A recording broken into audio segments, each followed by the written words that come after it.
E se eu lhes dissesse que, em certo tempo, Londres abrigava indivíduos cujo poder era tão absoluto que um homicídio à luz do dia em um pub movimentado era considerado apenas mais um dia comum? Pessoas que podiam ordenar às testemunhas que esquecessem o que haviam visto, que dissessem seus nomes e partissem, sabendo que ninguém ousaria denunciá-las. Isso não é ficção, mas a realidade encarnada pelos irmãos Cray. Preparem-se para mergulhar em uma história que nenhum escritor conseguiria inventar. Em março de 1966, um homem robusto e atarracado entrou em um pub londrino. Observando o local, reconheceu imediatamente sua vítima, que bebia tranquilamente no balcão, com uma imperturbabilidade chocante e até mesmo um tipo de prazer perverso. Ele disparou 2 tiros frios em sua cabeça. Em seguida, dirigindo-se aos clientes atônitos, apresentou-se e ordenou que apagassem da memória o que haviam presenciado. Como se nada tivesse acontecido, o assassino saiu calmamente para a rua, onde um carro o aguardava, e desapareceu.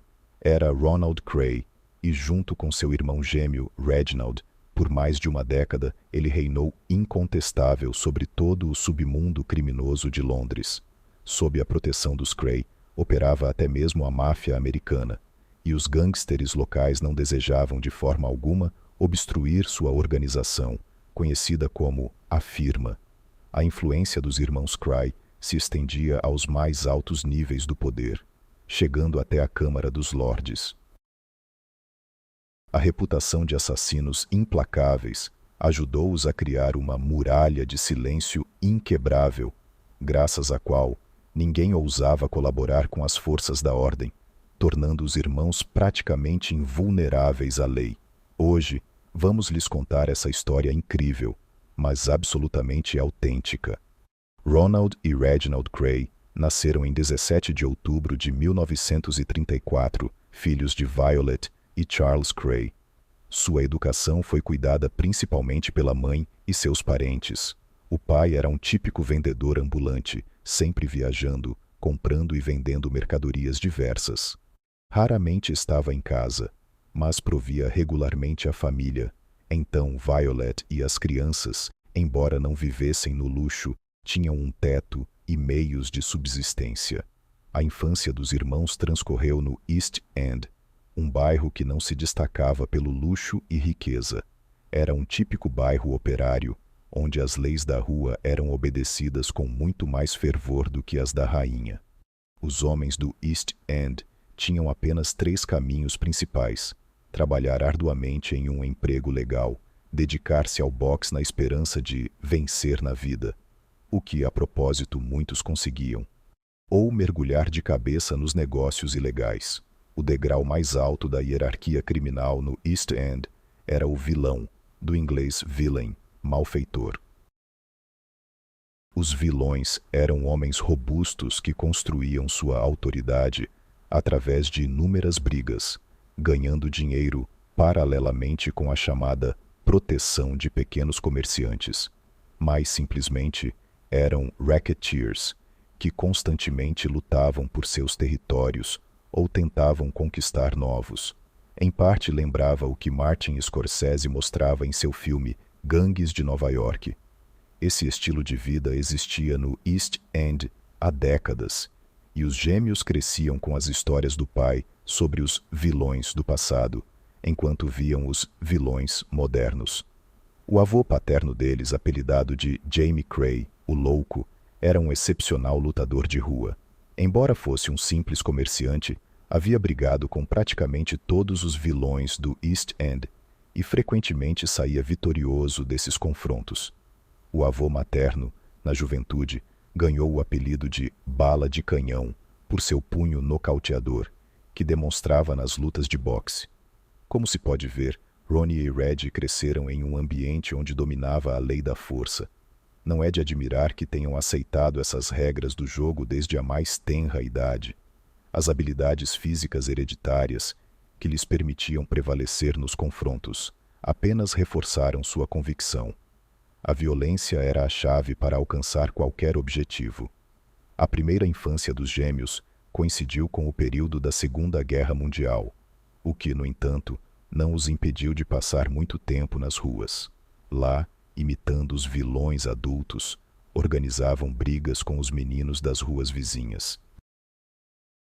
Em cada confronto, Ronnie e Reggie se defendiam mutuamente, mas, ao mesmo tempo, competiam incessantemente entre si. Assim, descreveu o próprio Reginald ao escritor John Pearson, que mais tarde escreveu um livro sobre eles. Se alguém me desafiasse e eu me recusasse, Ronnie certamente saberia e sempre me cobraria. Lutávamos com todas as nossas forças para que o outro não pudesse nos censurar por nada. Essa rivalidade, nascida na tenra idade, os acompanharia até a vida adulta, com apenas uma diferença. As apostas seriam muito mais altas.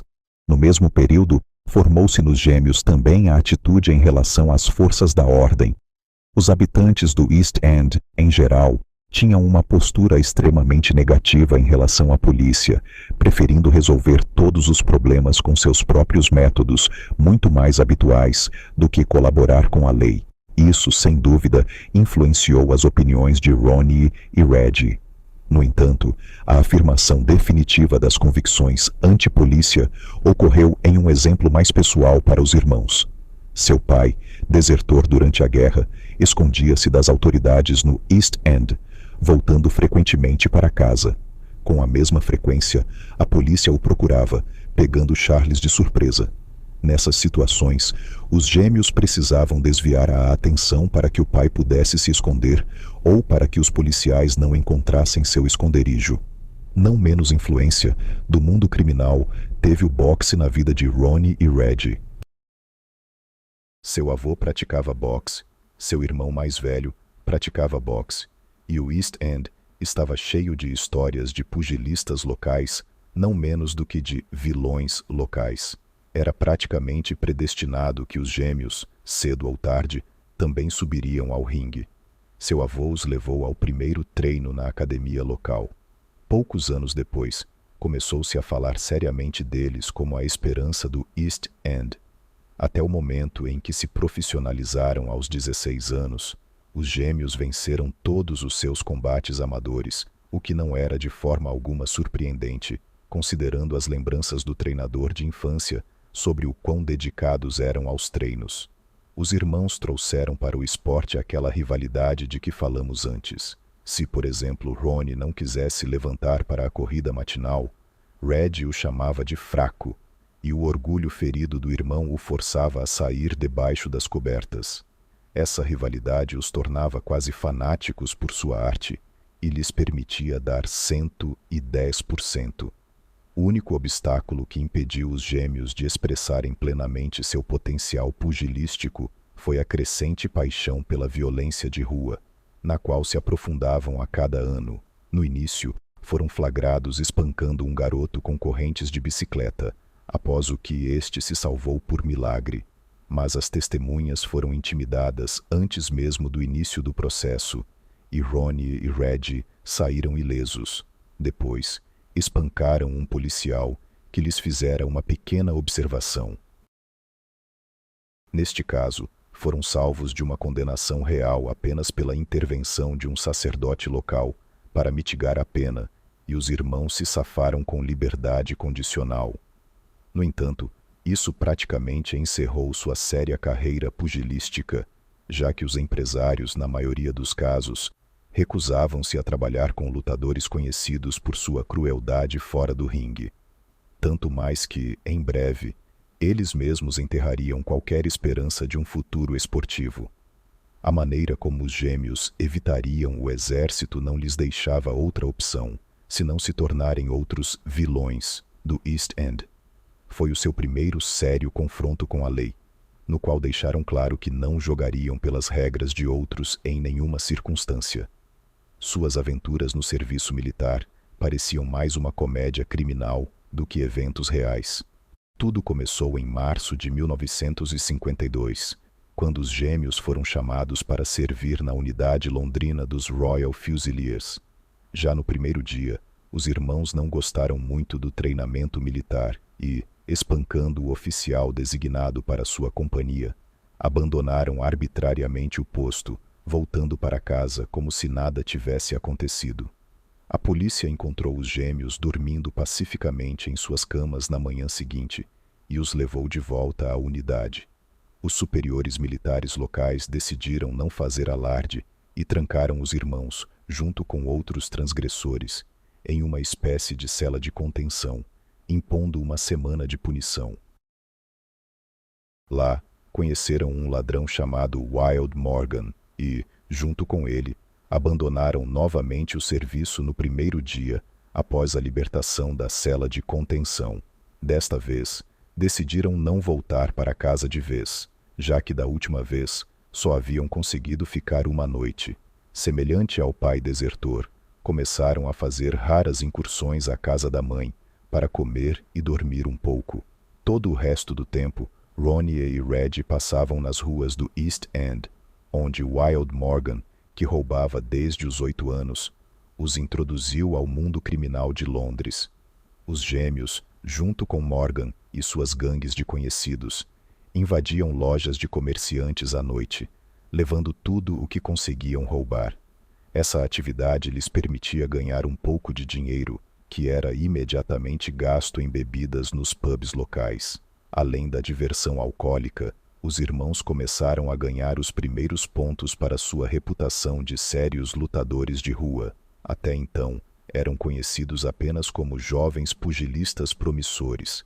Agora, esses garotos de 18 anos haviam entrado nos círculos dos vilões, experientes do East End, e estavam prontos para aceitar o desafio de quem quer que o lançasse. A vida dissoluta continuou por vários meses e foi interrompida por um agente que os reconheceu na rua. Os gêmeos foram novamente levados à unidade e trancados na conhecida cela de contenção. E então, tudo se repetiu. Fuga, captura, cela de contenção. E depois de novo e de novo, e de novo por dezenas de vezes. No final, no primeiro ano de seu serviço, os irmãos Cray cansaram a todos a tal ponto que foram primeiro presos por 1 mês em uma prisão de verdade por resistência à prisão e depois transferidos para a unidade militar de Kingsbrook, onde foram mantidos na cela de contenção local, aguardando um tribunal militar. E aqui começa a parte mais interessante da história militar dos irmãos Cray, onde os gêmeos, talvez por ócio ou por outros motivos, decidiram brincar de Charles Bronson com seus guardas. Tudo começou de forma bastante inofensiva, em sinal de um protesto efêmero e compreensível apenas para os gêmeos. Ronald raspou apenas metade do rosto e se recusou a comer.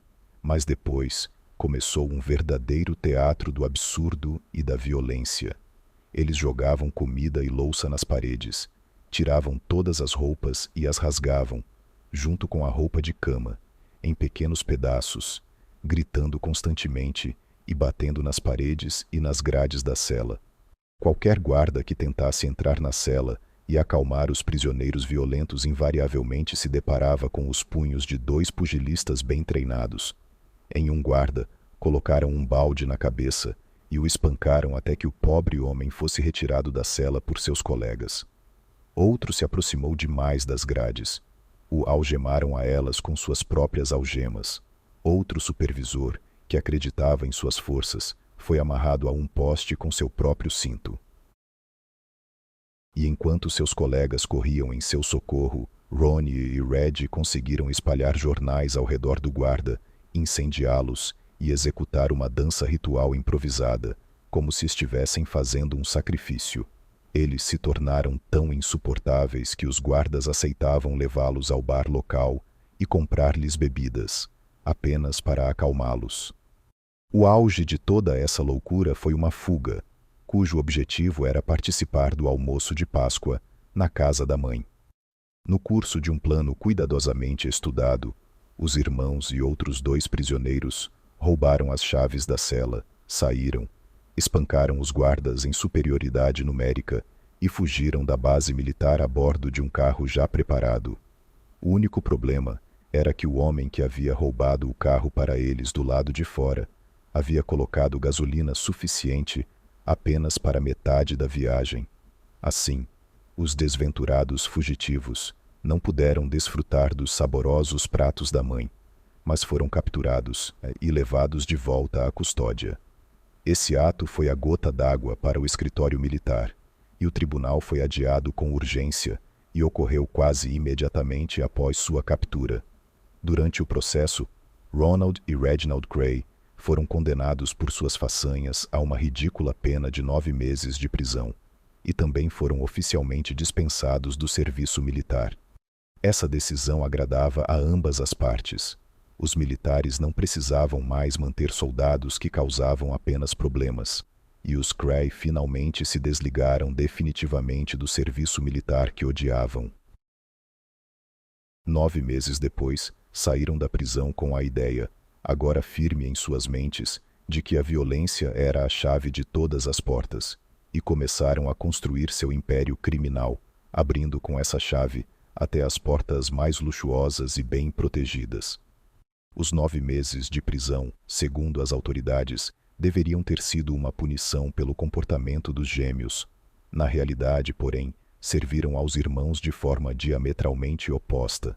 Em primeiro lugar, recuperaram a forma física que haviam perdido durante as contínuas fugas, e em segundo lugar, fizeram dezenas de novos contatos no mundo criminal. Os Cray saíram da prisão, prontos para se juntar imediatamente aos incessantes confrontos entre as gangues locais e conquistar seu lugar no mundo criminal do East End. O pequeno furto em que haviam participado com Wild Morgan durante seu período militar não satisfazia os gêmeos. Uma atividade assim rendia pouco dinheiro e era fácil ser pego. Os Cray decidiram que precisavam de um empreendimento que gerasse uma renda constante e os ajudasse a fazer um nome. Logo, o olhar dos gêmeos recaiu sobre uma sala de sinuca decadente que havia há muito tempo superado seus tempos áureos.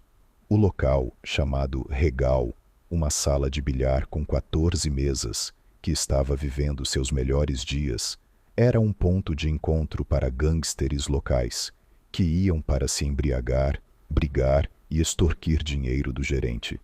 Não se entendia como conseguia existir. Ninguém em sã consciência gostaria de administrá-lo. Ninguém, exceto os irmãos Cray. Para eles era um negócio ideal, com o qual matavam 2 coelhos com uma cajadada só.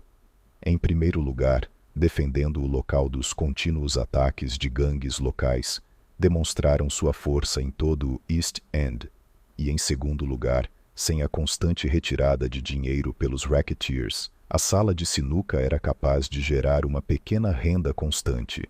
Restava apenas convencer o proprietário do local a cedê-lo para a gestão dos gêmeos, o que se revelou nada difícil. Um par de janelas quebradas, alguns saques após o fechamento, mensagens anônimas com ameaças de incendiar o bar, até as fundações, esgotaram a paciência do gerente. Ele o colocou à venda. Nesse momento, os irmãos Cray se apresentaram e lhe ofereceram 5 libras por semana pelo direito de gerenciar a sala de sinuca. Nem é preciso dizer que ele aceitou com alegria. Obtendo o bar, Ronnie e Reg fizeram uma pequena reforma, consertaram as mesas quebradas e, quase imediatamente após a abertura, deram nova vida ao Regal. Isso se deveu em grande parte ao fato de que quase todas as noites acontecia algo lá que depois era comentado por metade do East End. Ronnie, por exemplo, podia trazer gigantes e anões de um circo ambulante, embriagá-los e convencê-los a fazer um show, ou arrastar consigo um burro com um chapéu de palha e convencer a todos de que naquele dia ele o ensinaria a falar. E embora essas brincadeiras divertissem o público, elas não eram consideradas as principais sensações.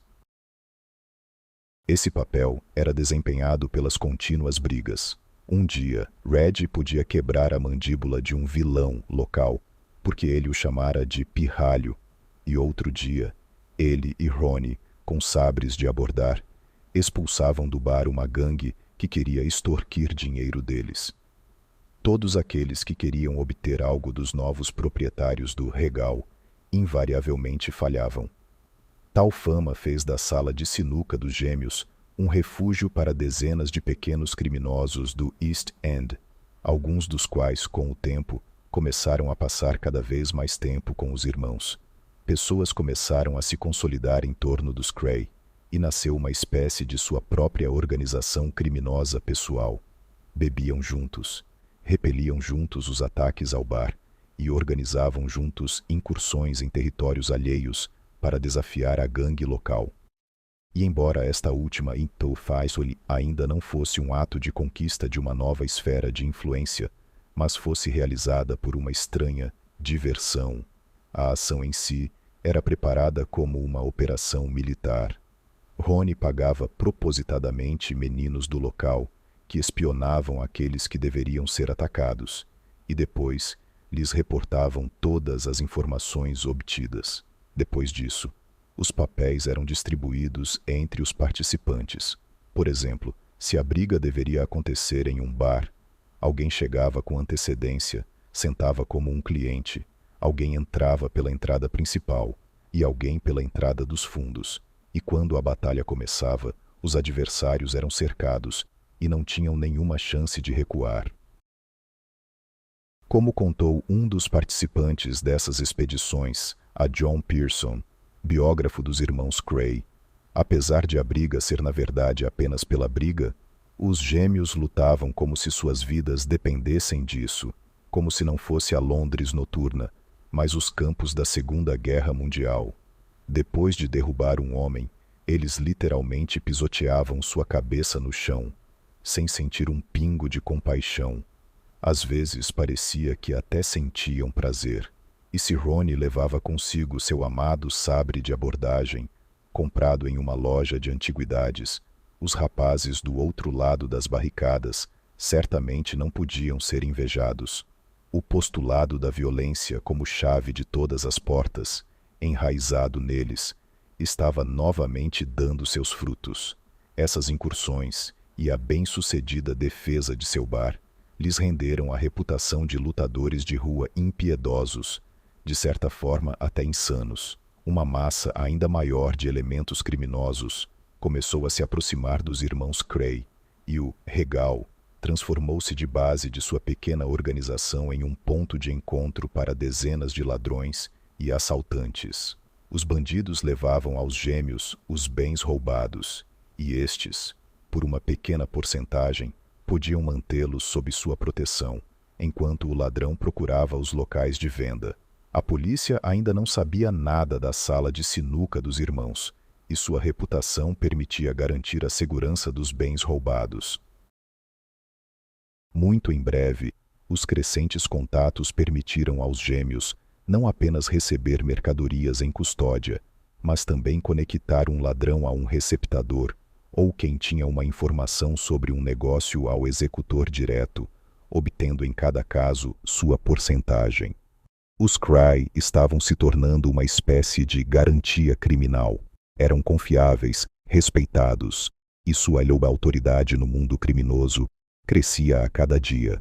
No entanto, os grandes jogadores ainda não os levavam a sério.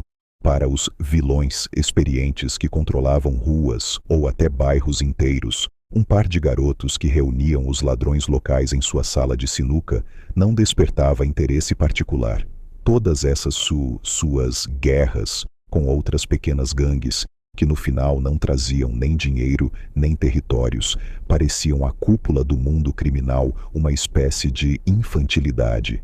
Tudo mudou quando os Cray começaram a atuar como garantidores criminais e a obter uma porcentagem. Esse empreendimento interessou a uma gangue que na época controlava Mile End e um bairro chamado Poplar. Eles queriam que os Cray trabalhassem para eles e pagassem uma porcentagem de seus lucros.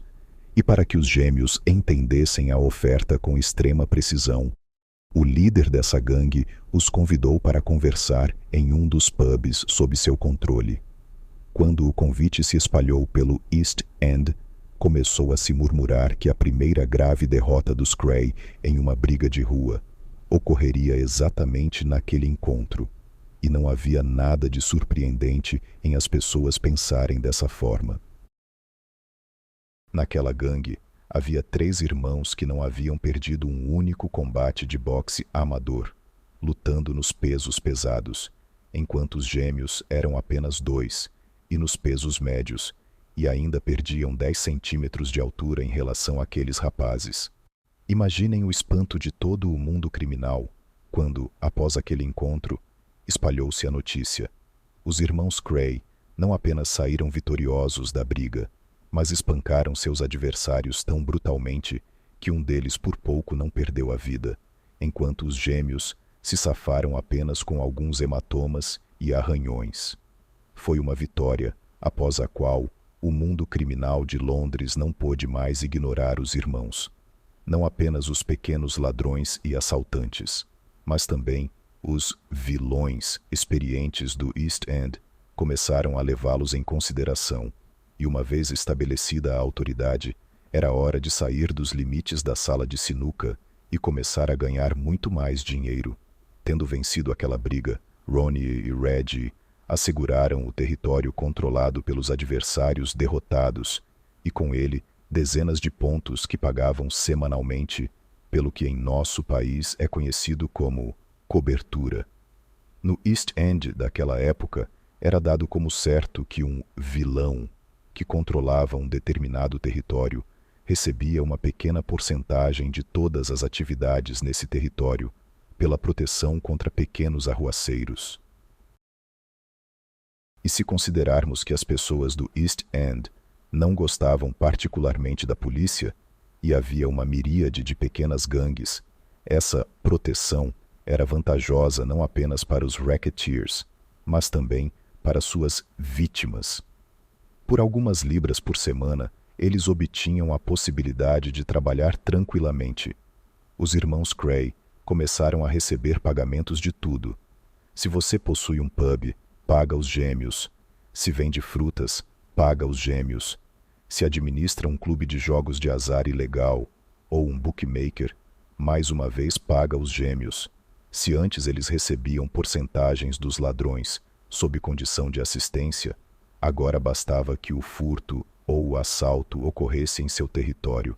Então, se roubaram, paguem os gêmeos. Se assaltaram, paguem os gêmeos. Se fizeram uma trapaça, acho que vocês sabem o que fazer. E imagino que também entendam o que acontecerá se decidirem não pagar.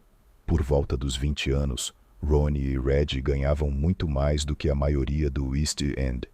Tinham boas roupas, joias caras e carros próprios. Ronald até arranjou um barbeiro pessoal que cortava o cabelo só dele. Mas isso não era suficiente para os gêmeos. O território deles era extremamente pequeno. Para expandir sua esfera de influência, os irmãos precisavam destronar 2 vilões que controlavam não apenas grande parte do East End, mas também haviam dividido o rico West End. Esses reis do crime se chamavam Jack Spot e Billy Hill.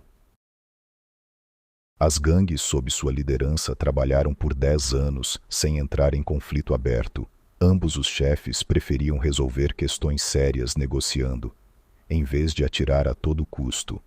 Mas por volta de 1955, começava a parecer que uma paz tão longa estava prestes a ruir.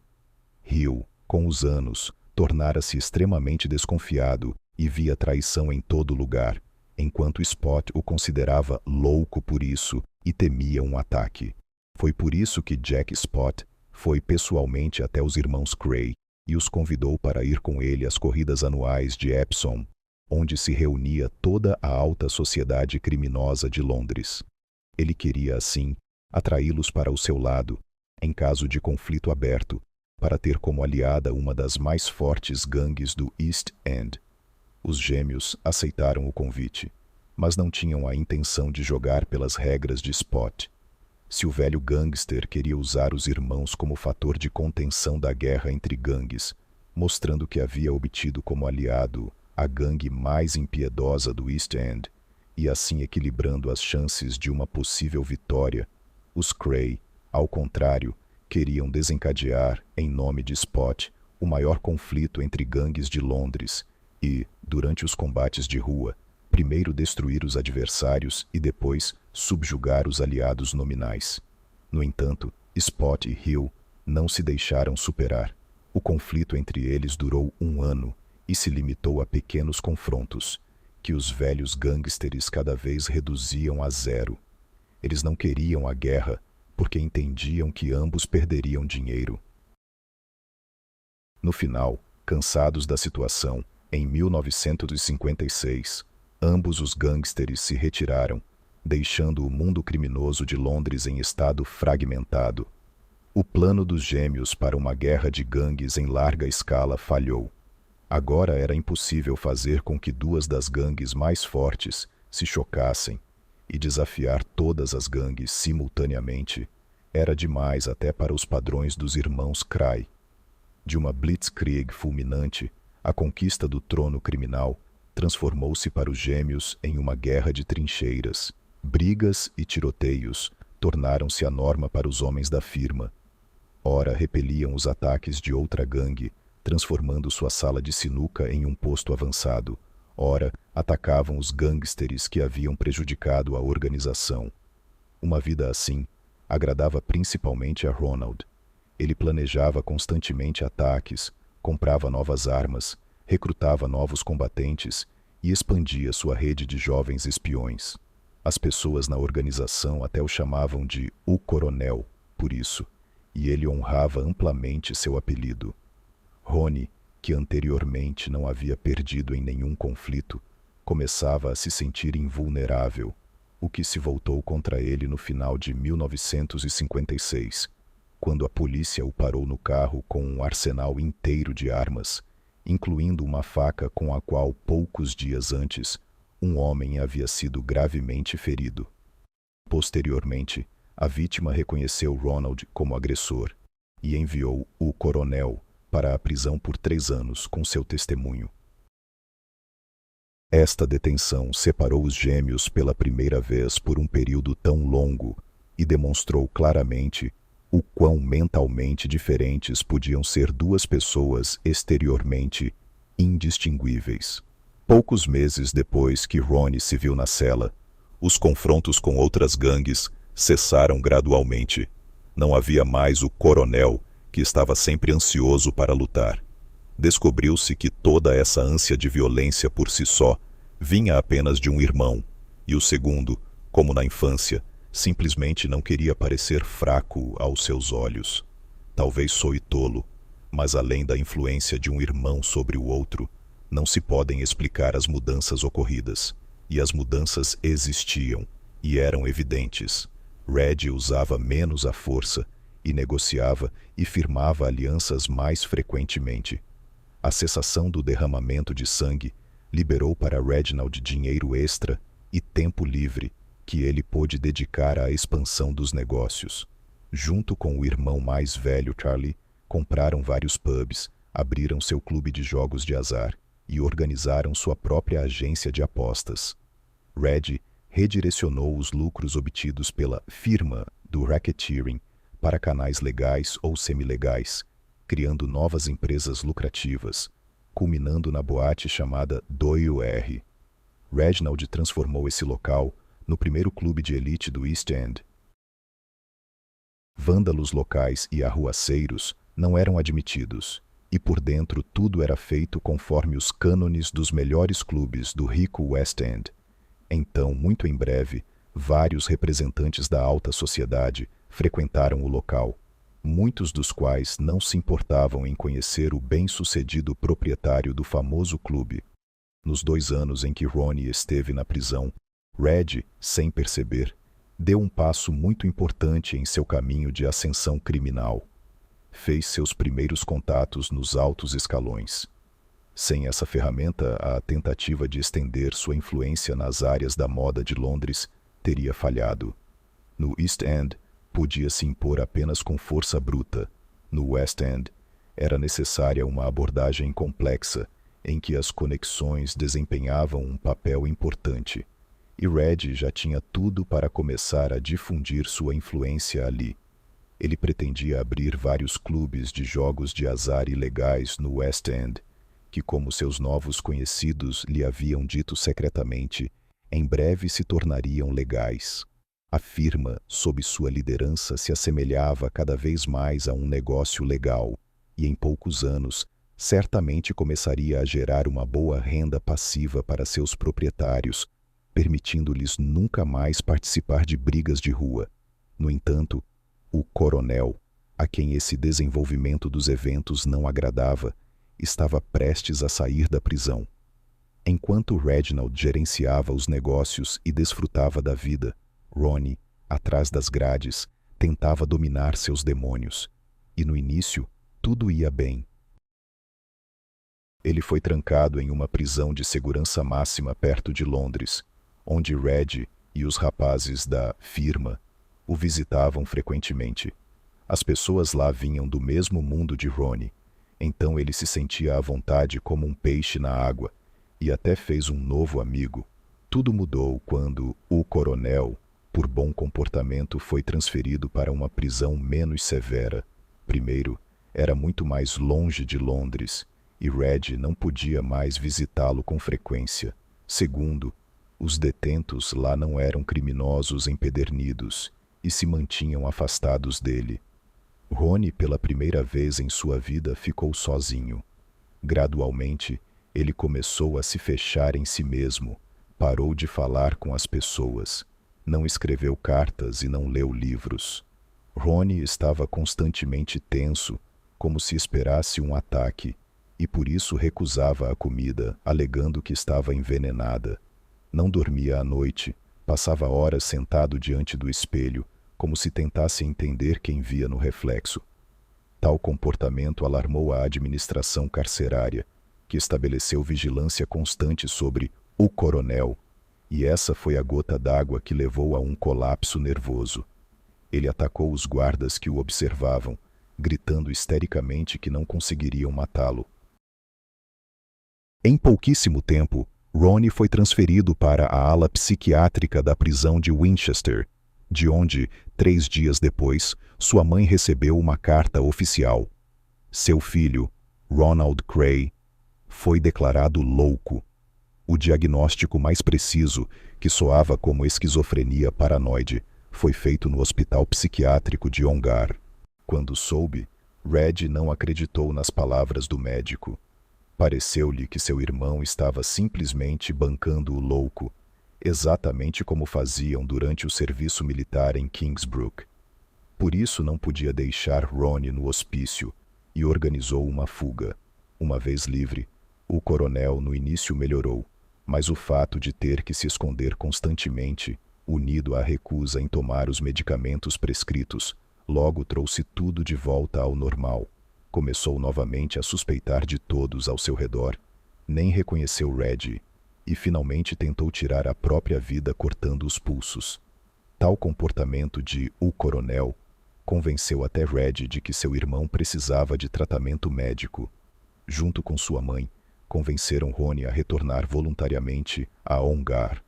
Lá permaneceu até setembro de 1958, quando os médicos declararam suas condições normalizadas e autorizaram as autoridades a buscarem Ronnie para cumprir o restante da pena.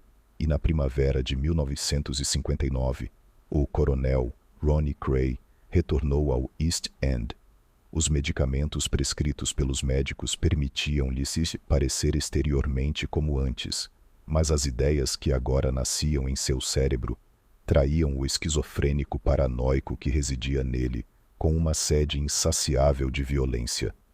Sabendo que Reg, em sua ausência, havia feito as pazes com quase todos os seus antigos inimigos, Ronnie ficou furioso e começou a chamar seu irmão de traidor.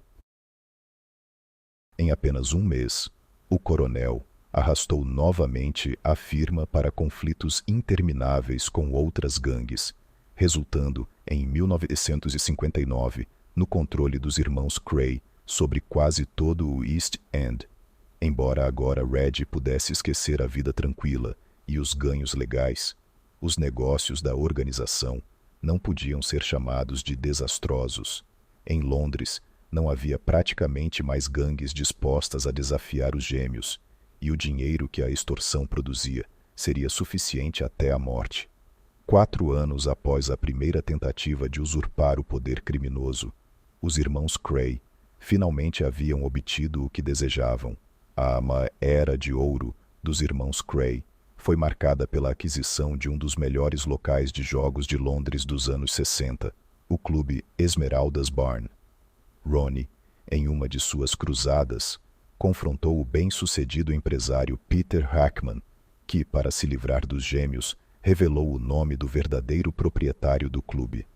Encontrá-lo não foi particularmente difícil, e o proprietário do Esmeraldas, tendo ouvido falar dos irmãos, consentiu imediatamente em vender seu local. É a partir daqui que começa a história dos irmãos Cray, contada no filme Legend. Como muitos os conhecem justamente por causa desse filme, farei algumas observações sobre a correspondência, já que a narrativa no filme foi distorcida em nome da integridade artística. Após a conquista do Esmeraldas, Reggie Cray de fato recebeu uma condenação de 1 ano e meio de prisão, e a gestão da firma recaiu sobre Ronnie. Mas seria errado pensar que o coronel, nesse período, havia levado os negócios dos irmãos e o Esmeralda's Barn, em particular, a um estado desastroso. Na verdade, as coisas não eram exatamente como mostrado pelos autores de Legend. Sim, Ronald era um psicopata que adorava a violência, mas não era de forma alguma um tolo, como mostrado no filme. Se Red visava o sucesso financeiro da firma, Ronnie estava interessado exclusivamente no poder. Não é de surpreender que, na ausência de Red, os negócios começassem a sofrer perdas. No entanto, o coronel conseguiu fortalecer a influência dos gêmeos tanto nas ruas quanto nos círculos mais altos. O declínio do Esmeralda's Barn, na verdade, não se deu pelo fato de Ronnie, com seu comportamento, ter assustado todos os clientes, mas pelo fato de que ele havia começado a conceder muitos créditos. O local não podia reclamar da quantidade de jogadores, apenas que poucos pagavam imediatamente as apostas perdidas. De clube respeitável, o Esmeraldas transformou-se em um reduto de jogadores e gangsters que estavam constantemente em dívida com Ronnie Cray.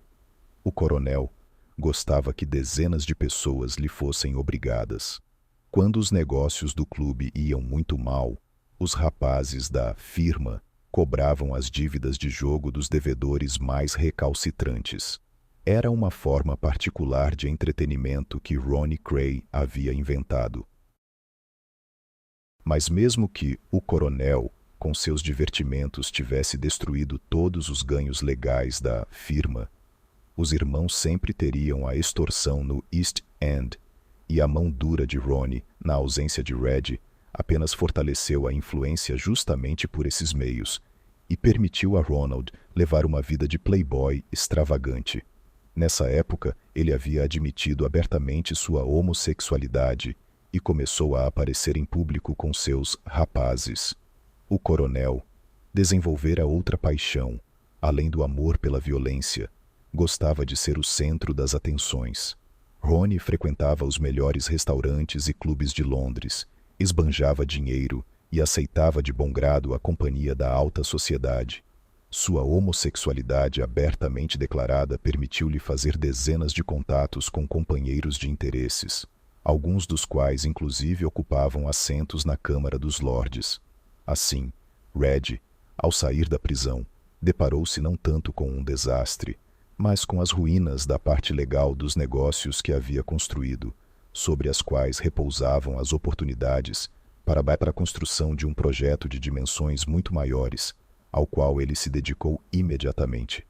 O equilíbrio foi restabelecido na firma.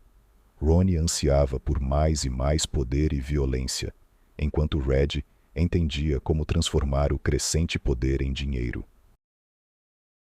No primeiro mês após seu retorno, Reginald conseguiu acalmar o irmão e começou a limpar o Esmeralda's Barn dos jogadores a crédito, restabeleceu temporariamente a posição do local e depois organizou uma ampla expansão da extorsão de locais de jogos de azar, colocando sob a proteção da firma quase todos os cassinos de Londres, usando o mínimo de violência.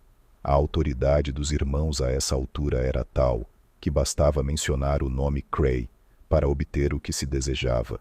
Por isso não é surpreendente que, quando a legalização das atividades de jogos de azar em Londres começou a atrair gangsters de outros países, foram justamente os irmãos Cray que se encarregaram da proteção de seus locais. O parceiro mais conhecido dos gêmeos nesse tipo de colaboração era o chefe da família mafiosa da Filadélfia, Ângelo Bruno. Inicialmente, a firma trabalhava com a máfia como com os outros proprietários de locais de jogos de azar, recebendo uma compensação fixa pela proteção. Mas depois, quando os hóspedes de além-mar sondaram o terreno e decidiram aumentar o fluxo de investimentos, os gêmeos começaram a receber uma porcentagem dos lucros de cada cassino, ajudando ao mesmo tempo a abrir novos locais. Outro tipo de colaboração consistia no fato de que os irmãos Cray ajudaram os colegas italianos a colocar obrigações roubadas no Canadá no valor total de $2 milhões, recebendo, segundo várias fontes, de 50% a 75% do lucro. Foi ajudado nisso por um homem chamado Leslie Payne.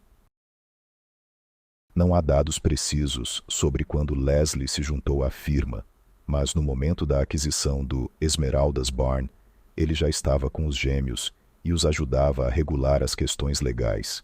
Ele representava um empresário que, devido a uma série de circunstâncias, havia perdido 14 de suas empresas, e agora era para os irmãos Cray uma espécie de contador e consultor econômico. Foi Payne quem teve a ideia de uma fraude que gerava até 10% de todos os lucros da firma. A essência era que os gêmeos encontravam uma pessoa de confiança que, em caso de prisão, manteria a boca fechada e registravam em seu nome uma empresa que se dedicava ao comércio atacadista. A empresa alugava um armazém, anunciava em jornais e contratava funcionários, criando a imagem de uma empresa em funcionamento. Então o proprietário nominal da empresa ia ao banco e depositava um valor como capital de giro, após o que usava esse depósito para pagar os fornecedores por suas mercadorias, que logo apareciam nas lojas a preço reduzido, e o dinheiro recebido era novamente devolvido ao banco. E quando os fornecedores e o banco começavam a confiar nessa empresa, no banco era retirado o máximo de crédito possível, o depósito era sacado, e com todo esse dinheiro era adquirida a máxima quantidade de mercadoria dos fornecedores, que então era vendida nas lojas pela metade do preço em dinheiro. E, naturalmente, assim que o armazém esvaziava, o proprietário da empresa desaparecia imediatamente em direção desconhecida, cedendo a maior parte de todo o dinheiro à firma Cray. Todas essas maquinações, as extorsões, rendiam aos irmãos somas fabulosas, e Ronnie, com toda a sua propensão ao desperdício, não conseguia gastar tudo. Red recomeçou a realizar seu sonho de legalizar o negócio. Junto com Payne, ele lavava dinheiro através de locais de jogos de azar e clubes, investindo-o depois na compra de pubs, na abertura de novos cassinos e agências de apostas, boates e outras atividades legais. As aquisições mais significativas foram as das boates Kentucky e Cambridge Rooms. A abertura de ambos os locais foi acompanhada por festas barulhentas, nas quais participava toda a alta sociedade de Londres, que mesmo fora das inaugurações dos clubes, não se importava em frequentar os gêmeos, encontrando-se entre atores, cantores, pugilistas e até políticos famosos. Os irmãos Cray não podiam evitar a publicidade. Para o grande público, eram empresários de sucesso, e se em algum lugar circulavam rumores de que os gêmeos não eram cidadãos totalmente respeitadores da lei, estes eram imediatamente sufocados sob uma chuva de doações que Ronnie e Red faziam regularmente. Davam dinheiro a orfanatos e hospitais, apoiavam lares de idosos e escolas. Se alguém lesse os jornais daqueles anos, poderia ter a impressão de que os irmãos Cray eram quase santos. E eles apoiavam de bom grado essa opinião, que não vacilou mesmo após o escândalo público em que o presidente do parlamento, Lord Boothby, foi acusado de relações homossexuais com Ronald Cray. Deve-se dizer que naquela época, tal acusação podia levar a uma verdadeira pena de prisão. A questão era que em 1964, o jornal Sunday Mirror publicou um artigo acusatório que, como se descobriria mais tarde, era pura verdade e acusava Lord Boothby e Ronnie Cray de relações indecentes. E poucas semanas depois, no jornal Times, saiu uma carta aberta de Lord Boothby, onde, manipulando consideravelmente os fatos, desmontava as teses do Sunday Mirror e ameaçava um processo por difamação se não fornecessem provas consistentes de suas palavras. E como os jornalistas não tinham tais provas, tiveram que publicar um artigo de desculpas, retirar todas as suas palavras e pagar a Boothby 40 mil libras, além de interromper todas as suas investigações jornalísticas relacionadas às atividades criminosas dos irmãos, devido ao perigo de consequências legais, já que a continuação dos ataques a Ronnie, após as desculpas públicas em seu favor, poderia causar não menos alarde, e a ausência de provas sérias novamente obrigaria o jornal a pagar somas vultosas por difamação. Quase imediatamente após este escândalo, os Cray sofreram outro ataque, desta vez não por parte dos jornalistas, mas das forças da ordem. Era extremamente difícil abordar os irmãos legalmente, que tinham fortes laços, mas o detetive Nipper Reed quase conseguiu fazê-lo. Ele encontrou um homem chamado Hume Cowan, disposto a testemunhar contra os gêmeos a respeito do fato de que eles haviam lhe pedido 50% dos lucros de seu clube, o que era confirmado pela presença de um homem dos irmãos Cray, chamado Teddy Smith, que havia devastado o clube de McCowan. Ronald e Reginald foram imediatamente presos. No entanto, Reed nem podia imaginar a oposição que encontraria. Primeiro, os irmãos contrataram os melhores advogados criminalistas de Londres. Segundo, apresentaram uma petição à Câmara dos Lordes para a fiança, que lhes era negada, e que foi ardentemente apoiada em audiência por Lord Boothby. Terceiro, subornaram vários jurados, e como naquela época na Inglaterra um voto contrário no júri significava um novo julgamento do caso, isso deu tempo a um detetive particular contratado pelos irmãos para descobrir que McCowan havia se envolvido em vários casos como informante da polícia, o que o tornava uma testemunha não confiável.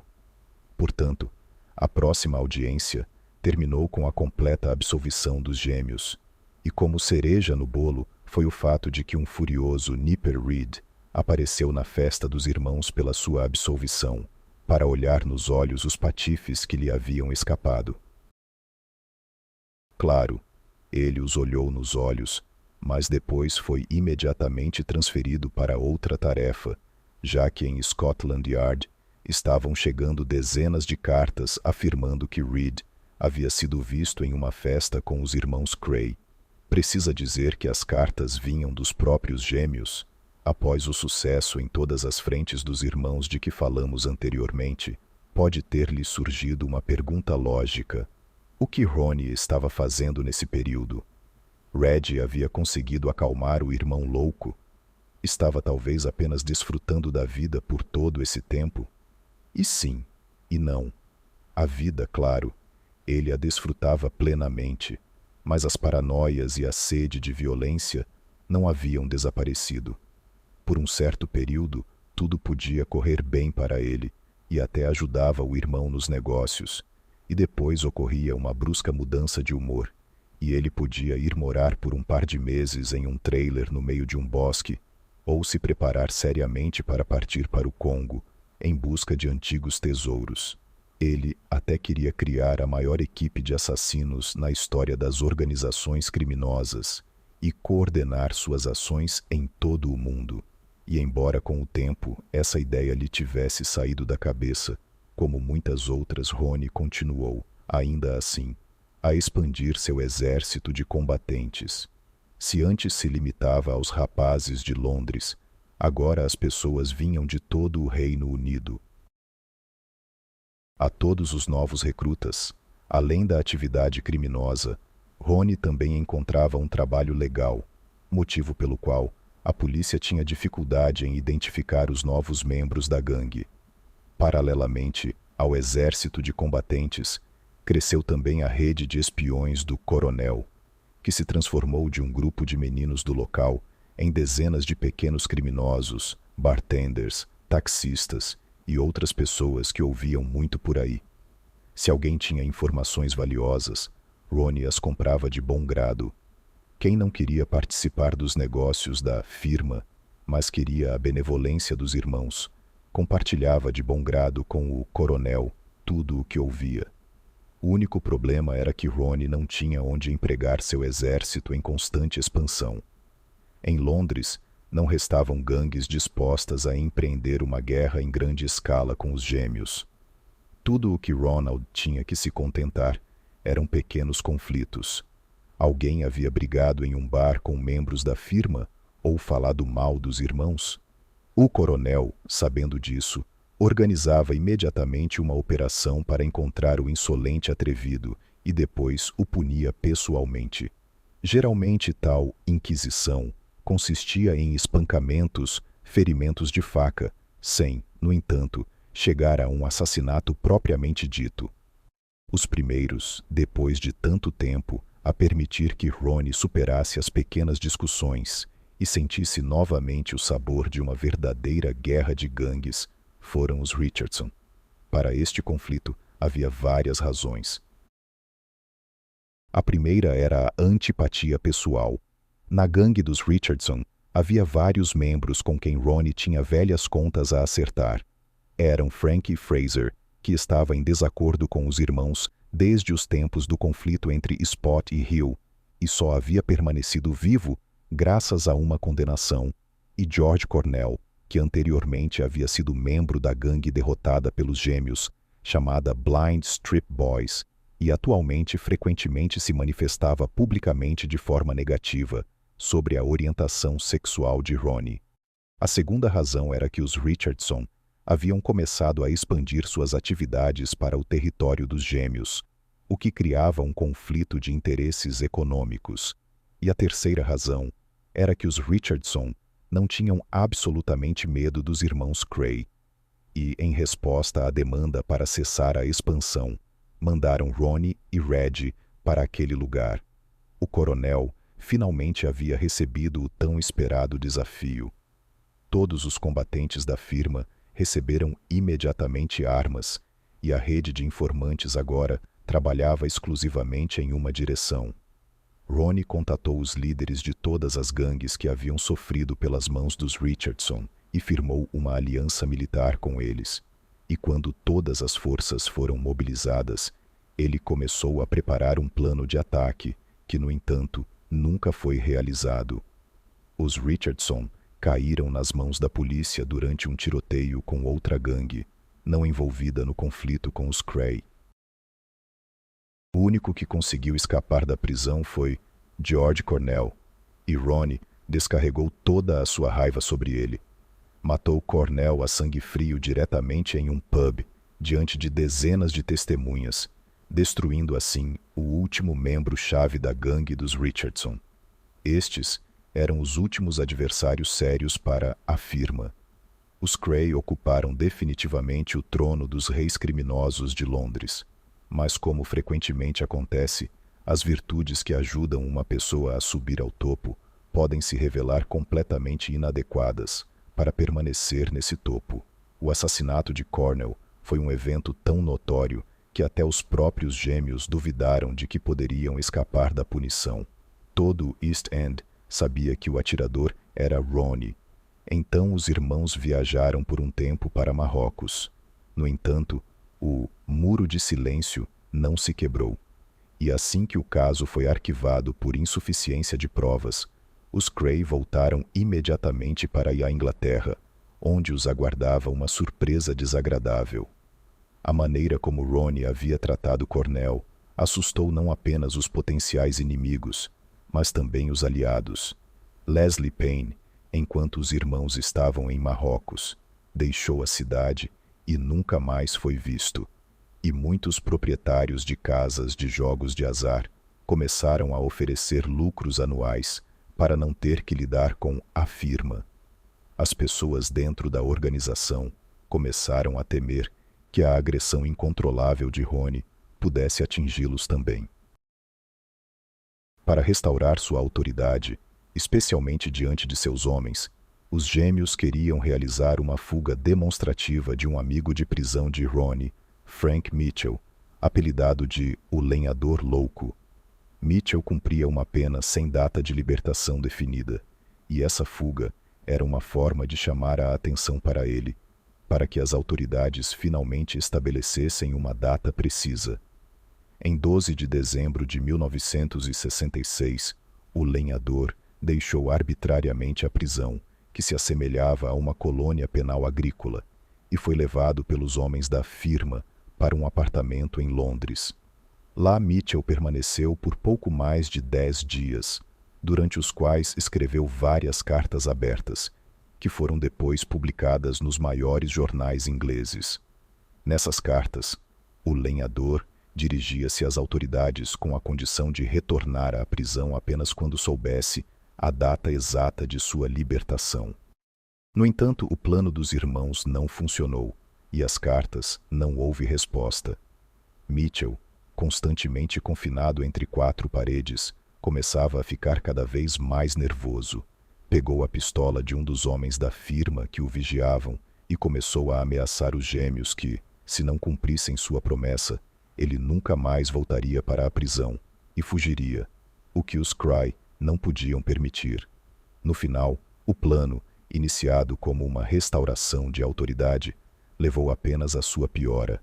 Em 24 de dezembro de 1966, Frank Mitchell foi levado do apartamento de Londres em uma direção desconhecida, após o que ninguém mais o viu. Este caso revelou-se ainda pior para os Cray do que o assassinato de Cornell. Embora George tenha sido morto publicamente, ele era um adversário. Mitchell, por outro lado, era um dos deles. E se a isso se somar o fato de que Ronnie, tendo perdido inimigos tangíveis, começou a inventar inimigos imaginários, compilando listas daqueles que poderiam potencialmente traí-lo, ou daqueles que poderiam se vingar pelas pessoas que ele havia matado, incluindo frequentemente rapazes distantes, tanto do primeiro quanto do segundo caso. A desconfiança e o medo de seus próprios homens continuaram a aumentar. Aos problemas internos da firma somaram-se também os aborrecimentos na vida privada de Reggie. Em geral, o relacionamento entre Reggie e Frances, sobre o qual se foca muito em quase todos os filmes sobre os gêmeos, na verdade se resume a poucas frases. A garota se apaixonou por um gangster que durante a corte não mostrava o lado sombrio de seus negócios. E quando, após o casamento, a verdadeira natureza de seu amado se revelou, a garota não suportou toda a loucura que a cercava, e como após dezenas de tentativas de deixar o marido, ela não conseguiu nada, caiu em depressão pela insatisfação com sua vida e cometeu suicídio. Se olharmos como Reggie viveu esse evento, é provável que seus sentimentos por ela fossem realmente fortes. Logo após o funeral, ele caiu em uma profunda embriaguez e tornou-se não menos explosivo e imprevisível que Ronnie. Algumas vezes tentou matar o irmão de Frances porque este, segundo ele, a estava influenciando contra ele, mas toda vez, no último momento, ele mudava de ideia. Em meio aos delírios do álcool, ele começou a ouvir cada vez mais as ideias loucas de Ronnie, e uma vez por pouco não matou um inocente, que o coronel havia caluniado por tratar Frances mal. Onde quer que Reggie aparecesse, invariavelmente algo acontecia. Ele podia atirar na perna de uma pessoa sem motivo, cortar seu rosto com uma faca ou espancá-la até o sangue. Reggie, que afogava a dor no álcool, estava se tornando a cópia exata de seu irmão psicopata, por causa do qual a firma deslizava ainda mais em uma violência sem fim. culminando em outro assassinato significativo. A vítima foi um dos homens da firma, Jack McVitie, apelidado de O Chapéu. Jack trabalhava com os gêmeos há muito tempo, havia feito muitos trabalhos sujos para eles. Seu único defeito era a embriaguez, durante a qual perdia completamente o controle e fazia coisas loucas. Mas McVitie agradava a Red, e por isso ele se safava até que apareceu em um dos pubs dos gêmeos com uma escopeta nas mãos, ameaçando matar os irmãos.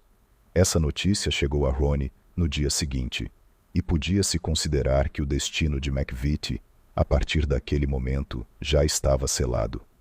Jack, o Chapéu, foi atraído para um apartamento, onde os gêmeos o esperavam. Após uma breve luta, ele foi morto por uma série de facadas e desapareceu para sempre do East End. Após a morte de Jack, o Chapéu McVitie, a firma transformou-se definitivamente em um mundo isolado de violência e desconfiança. Aqueles que, por medo da própria vida, haviam abandonado a organização dos irmãos, recebiam constantemente ameaças e intimações para o silêncio, e aqueles que permaneceram com os gêmeos apegavam-se a eles apenas por dinheiro e estavam prontos para saltar o muro à primeira séria ameaça. No entanto, os irmãos Cray não estavam mais particularmente preocupados com essas mudanças. Red ainda estava vivendo o luto pela morte de Francis e participava pouco dos negócios da firma, enquanto Ronnie, mesmo nos melhores anos, inventava um monte de traidores. Tudo o que havia mudado para ele era que agora eles haviam se tornado realidade. Nessas condições, Red não podia ou não queria mais tentar frear as ideias obsessivas de Ronnie, e o coronel começou a realizar sua visão do futuro da firma. Ele encontrou um terreno comum sobre esta questão com Alan Cooper, um homem que havia ajudado os gêmeos a vender títulos depois que Leslie Payne deixou a firma. Cooper era um empresário extremamente obscuro. Oficialmente era proprietário de um banco privado, e no mundo criminal era conhecido como um contrabandista que ajudava a transportar ouro para o Extremo Oriente e também estava envolvido em alguns negócios de armas. Cooper apoiava com entusiasmo as ideias de Ronnie de expandir os negócios da firma em escala mundial. Prometeu colocá-lo em contato com fornecedores de armas e drogas, descrevendo em cores vivas quanto dinheiro isso traria e quanto aumentaria o poder dos gêmeos. Para confirmar suas palavras, ele até levou Ronnie a Paris e Nova York, onde o apresentou aos gangsters locais. Tudo isso dava a sensação de que os negócios na realidade não estavam tão ruins quanto pareciam, mas essa sensação era falsa. A crescente violência atraiu a atenção da Scotland Yard para os gêmeos, que organizou uma investigação secreta liderada por Nipper Read, o homem que em seu tempo havia chegado mais perto dos irmãos. Desta vez, Read foi apoiado pela alta direção, pronta para lhe fornecer apoio total. Nipper aproveitou e impôs duas condições. A primeira, ele escolheria pessoalmente a equipe. A segunda, apenas a alta direção da Scotland Yard deveria estar ciente da investigação. Seu grupo de 14 pessoas foi colocado em um local separado, onde oficialmente se ocupavam de investigações sobre corrupção na polícia. A primeira coisa que Read fez foi interrogar os membros mais importantes da firma. E embora essa ação não levasse a resultados diretos e ainda por cima revelasse completamente o segredo da operação, a influência indireta permitiu a Nipper obter uma das testemunhas mais importantes. O boato do retorno de Read se espalhou pelo East End a uma velocidade assombrosa e chegou a Leslie Payne, contra quem os irmãos haviam tentado um atentado após sua saída da firma. Payne mesmo contatou Nipper e contou tudo o que sabia sobre a atividade dos irmãos Cray.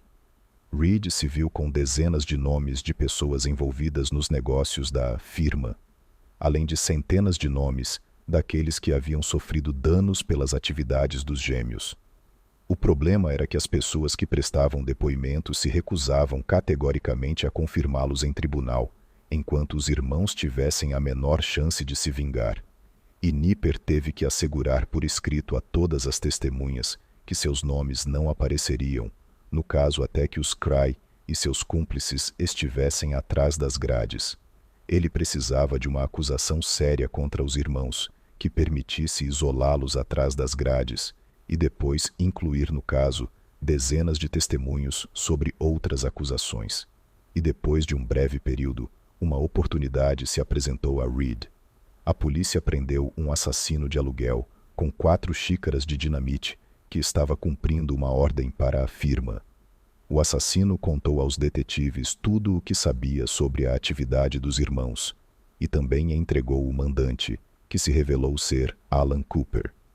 Qual foi a surpresa de Reed quando Cooper, chamado para depor, declarou-lhe que trabalhava para os serviços secretos americanos e que havia sido infiltrado entre os irmãos Cray com a permissão da Scotland Yard. Decidiu-se usar Cooper como agente secreto também, neste caso, mas de alguma forma os Cray souberam da ligação entre Reed e Cooper e interromperam os contatos com este último. Começava a parecer que o caso não iria além de uma dezena de testemunhas secretas, e os irmãos Cray permaneceriam livres. Por isso Nipper decidiu arriscar e usou como primeira acusação os testemunhos de Cooper, do assassino de aluguel e de Leslie Payne. Às 6 da manhã de 8 de maio de 1968, foram presos simultaneamente 25 membros-chave da firma, incluindo Ronald e Reginald Cray. Nos primeiros tempos após a prisão, as pessoas ainda tinham medo de testemunhar contra os gêmeos, já que alguns importantes thugs da firma haviam permanecido livres. Mas, assim que também eles foram colocados atrás das grades, o muro de silêncio desmoronou. Aos testemunhos já existentes, somaram-se dezenas, incluindo ex-membros da firma. No final, o tribunal conseguiu provar os assassinatos de Cornell e McVitie, além de dezenas de outros crimes, e em 8 de março de 1969, Ronald e Reginald Cray foram condenados à prisão perpétua, sem possibilidade de liberdade condicional por 30 anos. Ronald Cray cumpriu 26 anos de sua pena e morreu de ataque cardíaco em 1995.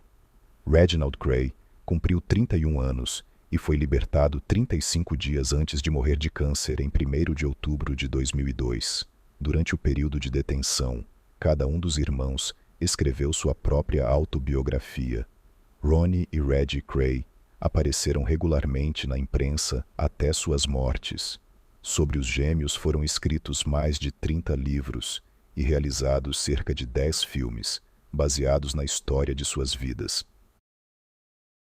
Essa foi a história de Ronald e Reginald Cray, uma história em que é difícil acreditar à primeira vista, e talvez seja por isso que são chamados de lendas criminais da Inglaterra, porque onde mais, se não em uma lenda, um esquizofrênico paranoico com uma sede infinita de violência e um pugilista que não se tornou campeão mundial poderiam ter se tornado os reis criminosos indiscutíveis de Londres.